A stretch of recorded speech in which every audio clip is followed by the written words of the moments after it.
Malo atu funa mo le saia fa tala fa for ta poinga le tunu o tala nei mo le tu sa mo tli mai tolo amo le nei foi oli mo mo tala tumo. Por kala me fa ton tonu ya onga ni jole nei wo mo try tu ti ya mi o le mo yo tomaiti.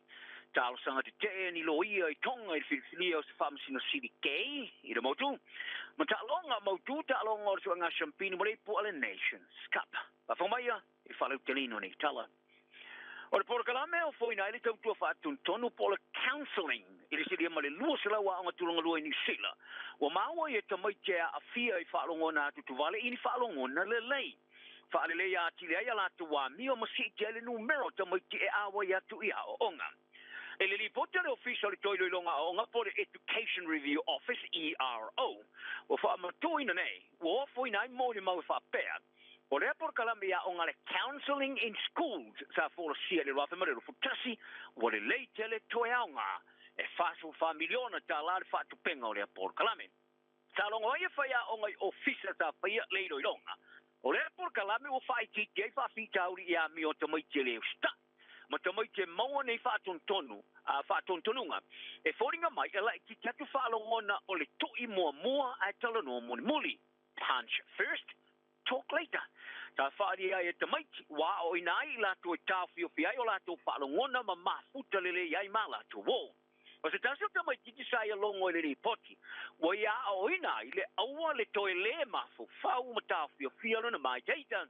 Wa ia o inai ni me tu tia ese e ma whai ana whaatoa tōro na mafu whau, ma le whapefe o na whai loa ona whaalongona. Alia le li ponti o le por kalame o so sonia I te maiti e ai le atu tu vale o la tu whalongona, Waengo te maiti o whaafsenga ina le si itia mai le iwa pasene o te maiti lalo sumar whātou sanga I le luafe sumaleo ma le luafe sumar fitu ile se fulmal tau pasene. I le luafe ma le lufu lua ma le luafe ma le lufu tolu. Ta uai o le pipisa le COVID smaliva e poringa mai mafu ai nei a fianga I whalongona o te maiti. Sa musor pane me oni sila Christopher Luxon te tala noe winga le tula fono tau whaofi ma ta ufa vai or whenga inga le waitangi le Treaty Principle Bill. I lona whaalia, o le taitai o le pātia le actor David Samoa, o le atere atu sana whaamtalanga I whai iai se teime o le o toima mao. Fasili nia Luxon le telo ni fasili le whono tanga ma le tustala I le mai o le whono tanga le kāpeneta winga le tūlanga o iei nei. Boni isto whaamtalanga I le tula fono tau whaofi, sa tu ina atu iai le asana rafi lea, mo se toiro I longa le kāpeneta. E sa ia tali, e leo ta ina o iei ni tala noanga le kāpeneta. Ai o se isi pa anga le whainga malo, Samoa lea. A te rea sana whaamtalanga I whaiai. O se isi maanga te susia po le draft version, o le tūla whono tau whaofi, o te na ia I mata whaavai o whenga inga sa whaiai le ruilonga le kāpeneta na nafi. O le maanga te susia mo le mulo le tūla whono, o le ato iai se isi ruilonga le kāpeneta, ai le forsia le pārmene. O le atu la whono tau whaofi, stasi o maanga sa whaatosina iai stimo, malana pātia le act, e piona te te malo si iai tanga te maori. Wa mafo fo Luxon ma tanga maori te ena le tula fono te whaofi. Whaalo to tele ina I tua ngai. Sa awa iatu le whaamana tuina sumal wal te sanga. O le nofo inga le tupu maori wa mari wa tuneki ingi tu heitia. E kongi whafo ma le pāremene. E si dia ma le whasila u tai o e kale sima tapo I a kerisana ni sila. E au fia ma te irusi ini o le kakoliko engele kani ma le me tisi a te roa. Tala tu se inisi tu se tapa ai fai pule awa ne ilangoina le tula fono te whaofi. O se tusi sa pat patia e patia le leipa ma le greens. Ai sa tali foi tau I si mo I le ngai o I ngā tai o e kale sia mta po I kerisiano e whapea. E tali tonu na pati. O sit seri umai New Zealand, te tawana I la ia tusa. Ai le o ni a ia tusa morisi. E wha vai le lunga o la tu puanga. Ai wa whaalia nei e le minsta mo whiutana ingo o whea ngai ngā ali te tere te Chris Finlayson I le so. Wa iei nei na langona, o le atu la fono tau whaafi, e maki. O se tālo sanga wa whaasoro nei tonga e tapa aile soro I o le whitwhiringa whau o le whamasino Seiuli Malcolm Bishop, mai Wales, telu ai, o na o se tangata kei. O le tālo sanga wa amatai nei sui o le sasa I e talo I tonga, ma se te te o tāwhina ina fōi e whaia. Ai o le prestero so se e talo I a tonga lo peti seni tuli, wa whaama mao I a mai le tālo sanga te te. Tai whaadi aile le tōni sila Pasifika. O lo ia sa amta ina le te o lo ia tai tō tasi. Ai ele o iese so tanga mara so sa ia te lo ia tonga. Whaali e senatori ele o Saini ai le tal sanga mai na tele o lope to fielo yo saini ai.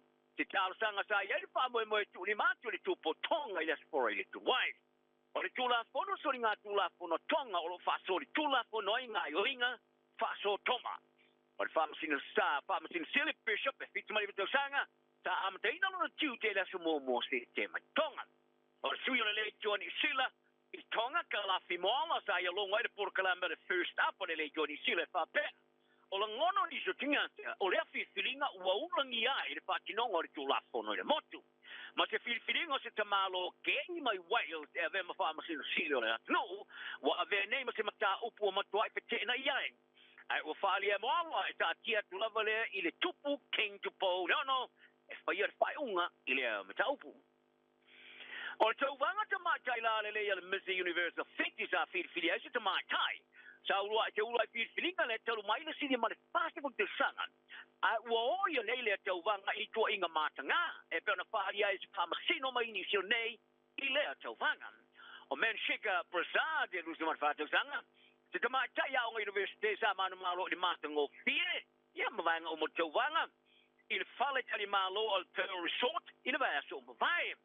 Ai na ya so muri ana ino ma ona ya samina no manu malo ile ava no famous to fikili to vanga malo fa va malo le ala Mr. Universe in Mexico ya November ai sui ro me uma ile fa uma no vai asto se fa plan to see as fa am doing that Mr. Universe Fiji o ta wai fa pe fa tino nga sao sale muri teia mane manu malo prasad o tu ina tunde ile kama chai sa tu nga luana Dean Roberts O Roberts e tau sangos ta mātai whaari la e pole moru.